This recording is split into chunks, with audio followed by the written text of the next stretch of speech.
Después de que los 2 espías regresaron de Jericó al campamento de Israel, Josué ordenó a la gente desarmar sus tiendas y retirarse de su lugar de campamento a la orilla del río Jordán.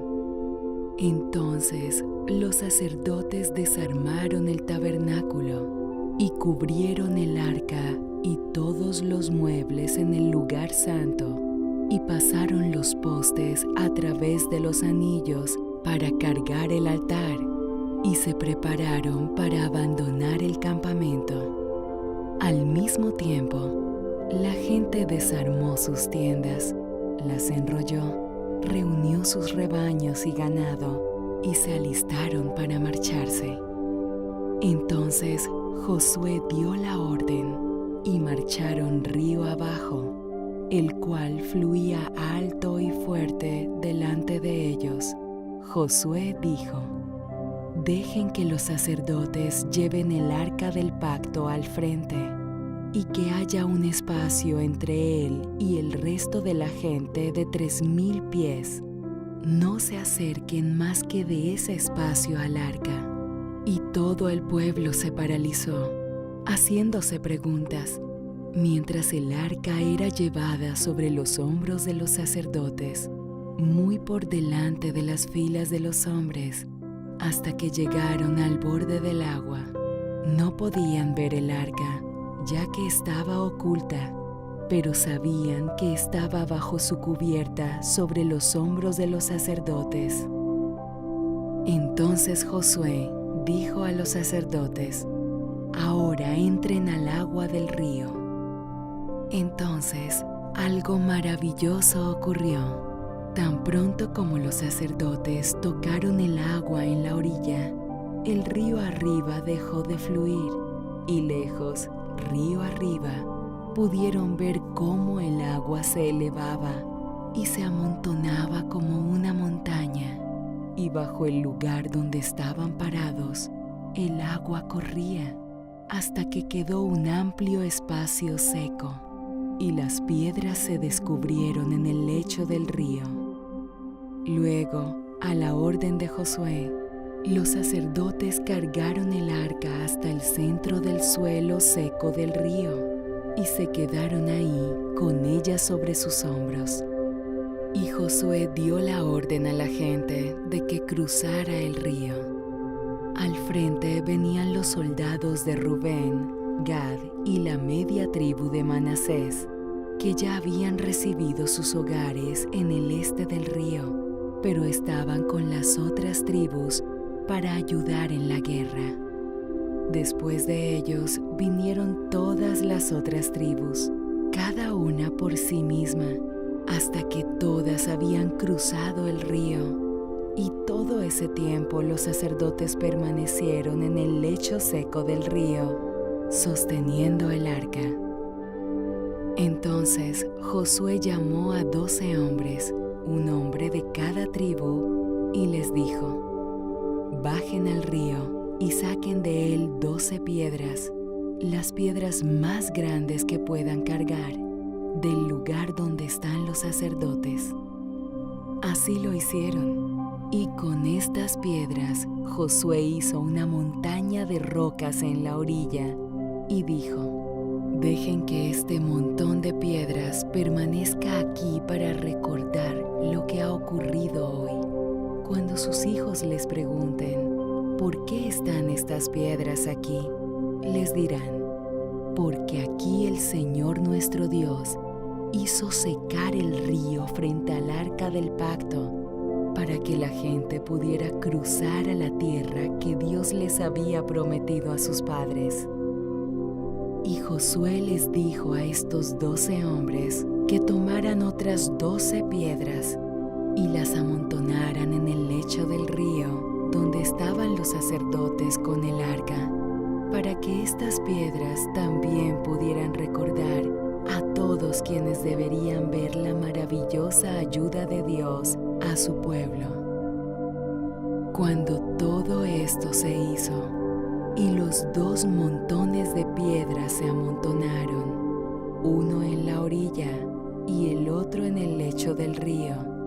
Josué dijo a los sacerdotes: «Ahora suban el río y lleven el arca a la orilla». Lo hicieron, y luego las aguas comenzaron a correr desde arriba, hasta que pronto el río Jordán estaba fluyendo como lo había hecho antes.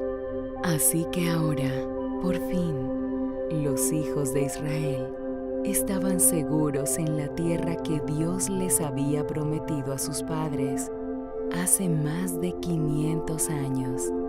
Instalaron un nuevo campamento con el tabernáculo en el centro, el altar delante de él y las tiendas de las tribus ordenadas alrededor.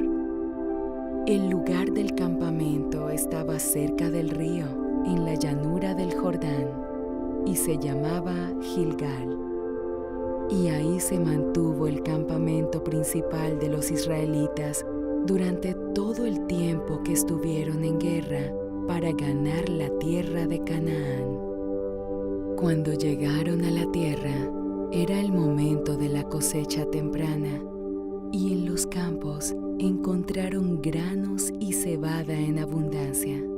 Los recogieron, la molieron y prepararon pan, y algunos de ellos asaron maíz, y desde ese día el maná que Dios había enviado desde el cielo por 40 años dejó de caer, porque ya no era necesario.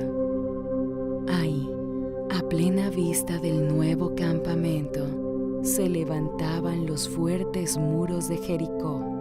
Josué salió a mirar la ciudad y vio a un hombre totalmente armado que venía hacia él. Josué caminó audazmente hacia el hombre y le dijo: ¿Estás de nuestro lado o eres uno de nuestros enemigos? Y él le dijo: No, pero he venido como capitán del ejército de Dios.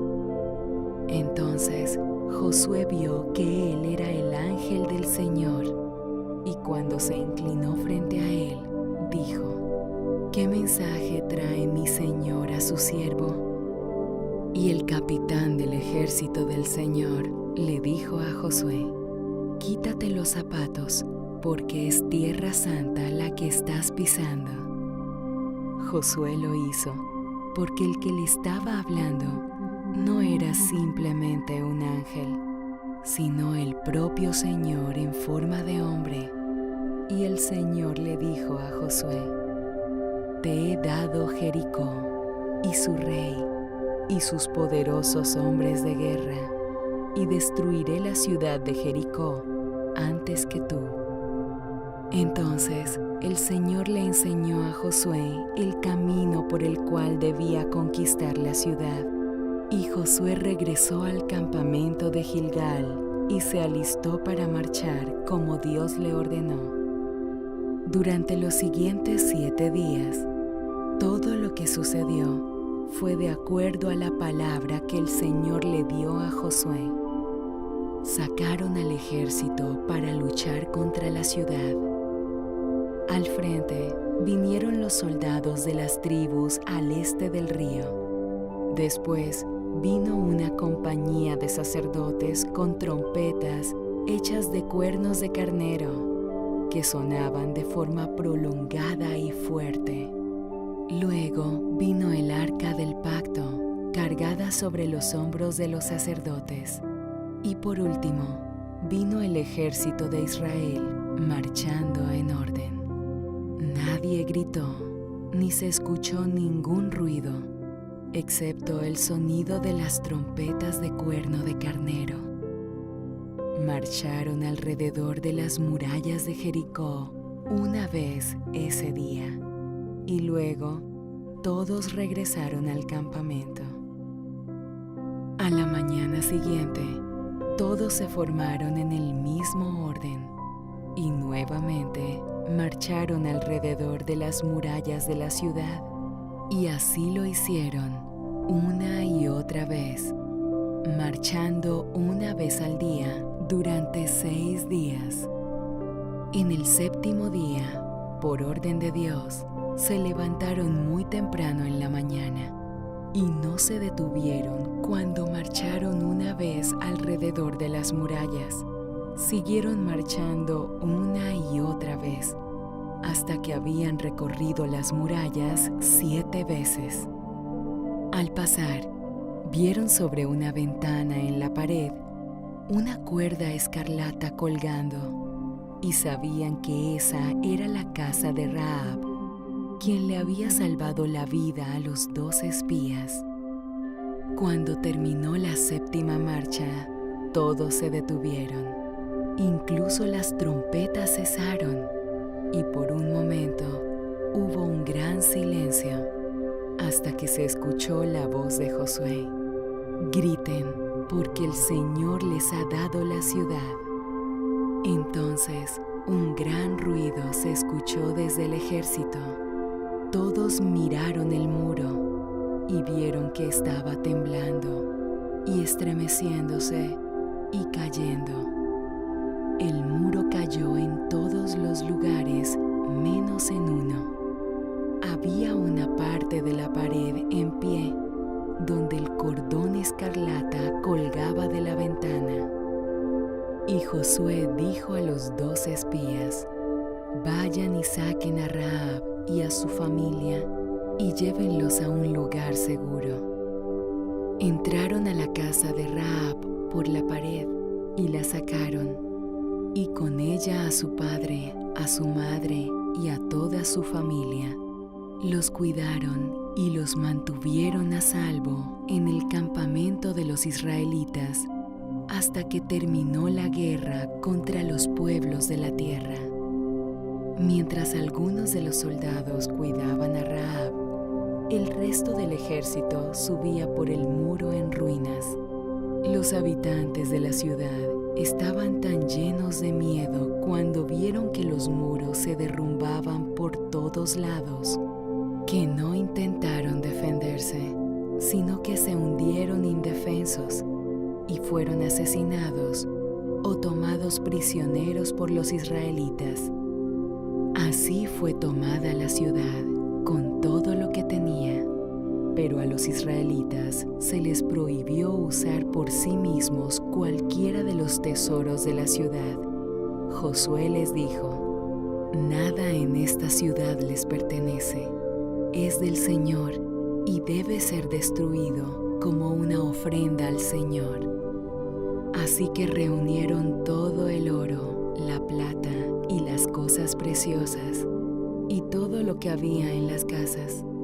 No tomaron nada para sí mismos, sino que guardaron el oro, la plata y las cosas hechas de bronce y hierro para el tabernáculo. Todo lo demás que encontraron en la ciudad lo quemaron y destruyeron, dejando a la ciudad de Jericó con solo desperdicios y desolación. Y Josué dijo: «Dejen que la maldición del Señor descanse sobre cualquier hombre que vuelva a construir la ciudad de Jericó. Con la pérdida de su hijo mayor sentará sus cimientos, y con la pérdida de su hijo menor abrirá sus puertas». Después de esto, Rahab, la mujer que había salvado a los espías, fue llevada entre el pueblo de Israel como si hubiera nacido israelita, y uno de los nobles de la tribu de Judá, cuyo nombre era Salmón, la tomó por esposa. Y de su línea de descendientes, de aquellos que vinieron de ella, muchos años después, nació el rey David. Ella fue salvada y bendecida porque tenía fe en el Dios de Israel.